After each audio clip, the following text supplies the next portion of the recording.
नाव विवेक पाटील आहे. मी पिल्लेस college of इंजिनिअरिंगमधनं आहे आणि ही माझी बाकी प्रोजेक्टची टीम आहे.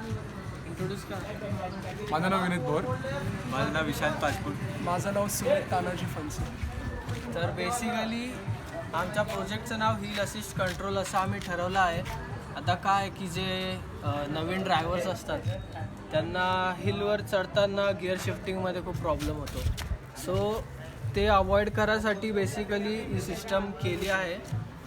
याच्यामध्ये एक डेमॉन्स्ट्रेशन म्हणून एकच व्हील आणि एक स्क्वेअर गिअर्ड मोटर आहे आणि बेसिकली आमचा सगळा खेळ ह्याच्यावर आहे, सोलेनॉइड वॉल्ववर. सो आणि हा एक आमचा लिमिट स्विच आहे. नॉर्मल ब्रेकिंगवर ॲक्च्युएटर काम करणार नाही, पण जेव्हा आपण फुल्ली प्रेस करू तेव्हा हा लिमिट स्विच त्याची रीडिंग घेईल आणि मग 3 सेकंडसाठी ब्रेक दाबून ठेवेल. म्हणजे की तेवढा ह्याच्यामध्ये आपण आपली गिअर शिफ्टिंग हे करू शकतो. सो बेसिकली प्रॉब्लेम अवॉइड होईल.